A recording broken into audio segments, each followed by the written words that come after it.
Правительство продлило программу туристического кэшбэка до 10 января 2021 года, но изменило ее условия. Соответствующее постановление подписал премьер-министр Михаил Мишустин. Помимо отелей и туроператоров, к участию в программе допустили туристические агрегаторы. Продолжительность тура или проживания в гостинице по новым условиям сокращена с 4 до 2 ночей. Минимальная стоимость путевки больше не ограничивается, тогда как ранее предел был 25 тысяч рублей. Максимальный возврат будет составлять 20% стоимости тура, но не более 20 тысяч рублей вместо прежних 15. Обязательное условие программы «Оплата картой МИР» осталось прежним. Кэшбэк на нее будет начисляться автоматически в течение 5 дней с момента оплаты поездки.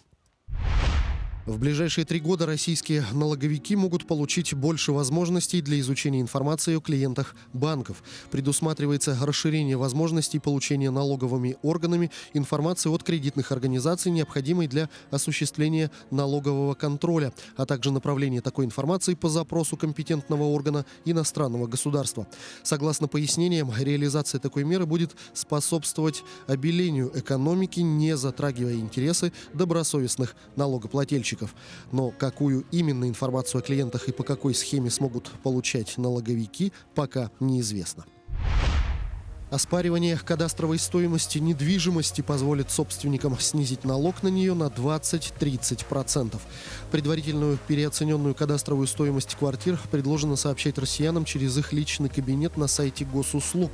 Таким образом, у собственников жилья появится возможность оспаривать кадастровую стоимость до выставления налога.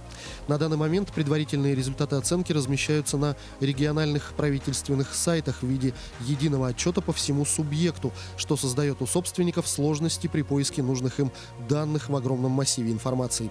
При этом завышение кадастровой стоимости недвижимости не редкость. Например, часто подобное происходит при оценке старого жилья в престижных городских районах, так как при определении цены учитывается высокая стоимость земли, а коэффициент износа дома берется во внимание не всегда.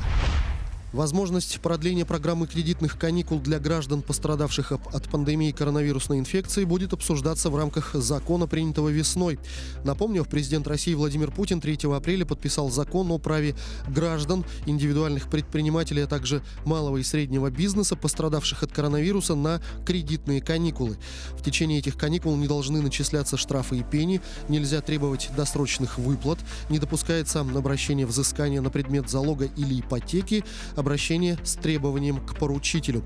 Предлагается, чтобы пострадавшие из-за пандемии коронавируса предприниматели могли обратиться за отсрочкой по кредитам или налогам хотя бы до весны 2021 года. Кроме этого, надо поддержать всех бизнесменов, выручка которых упала больше, чем на 30% по сравнению с прошлым годом, а не только работающих в пострадавших отраслях. С 1 января 2021 года в России вступят в силу новые правила работы кафе и ресторанов. Согласно изменениям, запрещено включать в чек чаевые, комиссии и доплаты. Также запрещено оказывать платные услуги без согласия клиента. Потребитель вправе требовать возврата денег. Как сообщается на сайте Роспотребнадзора, утвержденные правительством правила направлены на защиту прав потребителей услуг общественного питания. Цены на услуги должны быть обязательно прописаны в меню. Клиенты должны с ними ознакомиться, в противном случае они могут отказаться их оплачивать или попросить вернуть деньги. Например, нужно указывать, какие услуги платные, а какие нет. Доплаты или комиссии в счет не включаются. В меню необходимо указывать название блюда, его состав, способ приготовления, вес порции и информацию о пищевой ценности. Кроме того, кафе или рестораны должны иметь книгу отзывов и предложений. Ею гость может воспользоваться по своему желанию.